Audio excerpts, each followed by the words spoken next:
Michele Renouf, could we have your views, ma'am, regarding corporate media, corporate media's eagerness in working, in moving in tandem with Washington's foreign policy? You see that they cause like so much uproar, ballyhoo, Iran's interference in Afghanistan, although the top general says the US top general says that there is no evidence. You have Nicholas Burns saying in the US media, like calling Iran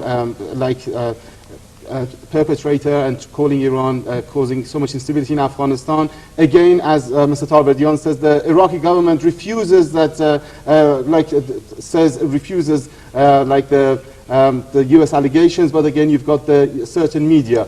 Why is the media so eager to protect US foreign policy in this regard?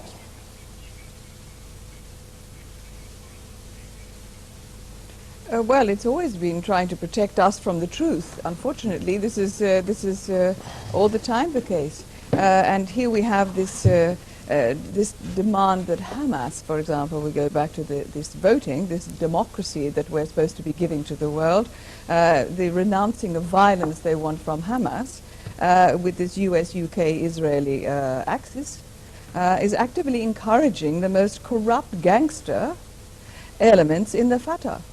And notably this notorious Mohammed Dalan, the commander of the Fatah's euphemistically named Preventative Security Force in Gaza. So we are really seeing a lot of influence here, I think, that is this typical Israeli tactic of divide and keep us busy with red herrings and keep us busy infighting.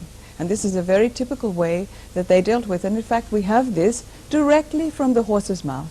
Because Theodor Herzl, the founder of Zionism, told us in his diaries in 1896 that when they could not buy Palestine from the last Sultan, they would create the jealousies among the nations and play them off and get what they want, which they did. So it's a typical system. We only need to recognize the formula to see it today. It happens today. And I think even our London mayor, Ken Livingstone, who wrote a book called If Voting Changed Anything, We'd Abolish It. And frankly, this is what has happened with Hamas. It was a landslide victory. Hamas, they stood firm. They were magnificent. They stood firm and they stated the case bravely. And ever since then, we've had all of this attempt to undermine, to have the civil war that we've had there.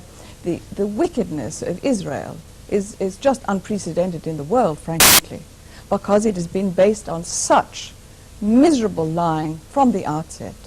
And we've even got it now happening with these new lies that we're getting from the Jewish press have now been reporting that the Zionist agenda was blatantly revealed by the reaction of in its recent attempt to tell us what Mohammed el-Baradei was talking about to do with the dismantling. Now, there was a column by this Louis Beres, the professor of international law at Purdue University and chairman of a former Israeli prime minister's nuclear advisory group, and he was describing this so-called nuclear-free zone that they want. But they don't want a nuclear-free zone from the point of view of Israel.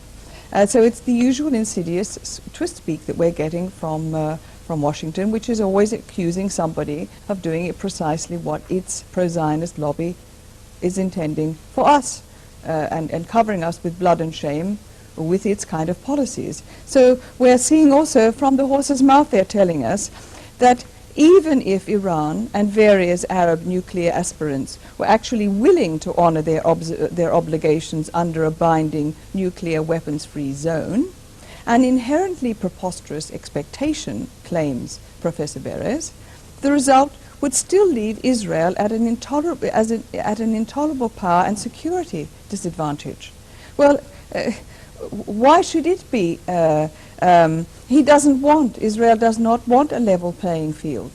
It wants its own power and no one else to have any power. And so we have this, we have the explanation here that there is an idea that these people have that only they need security, that nobody else's concerns need to be taken into account, and there's no democracy in that. So this nonsense that President Ahmadinejad has exposed, that there's no democracy, really, in the free world as we think we're living in. Because we don't have anything other than pro-Zionist foreign policy. Lady Renouf, we've only got just over a minute left. I apologize for interrupting you.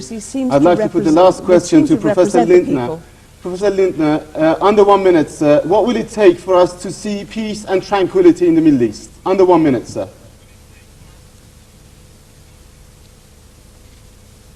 It is not a difficult question under 1 minute. We cannot expect to see a solution already next week, but we'll have to have patience, among other virtues, and the key word would simply be education, free speech, free research. Education, free speech, research. Encourage independent researchers, let them come forward, give them a forum where they can speak about the dangerous the power of the Zionist lobby and the United States Washington corrupt policies for the time being. After all, this is true democracy, where the citizen is supposed to be enlightened. The Western media Thank you, Professor Lindtner. Unfortunately, that's all the time we have for this program. I'd like to thank our guests who joined us in our London studio. We were joined by Lady Michele Renouf, advocate of free inquiry, and also we were joined by Professor Christian Lindtner, Sanskrit and religious studies scholar. And in our Tehran studio, we were joined by political researcher Sahar. I'd like to thank our viewers for staying tuned. Good night and God bless.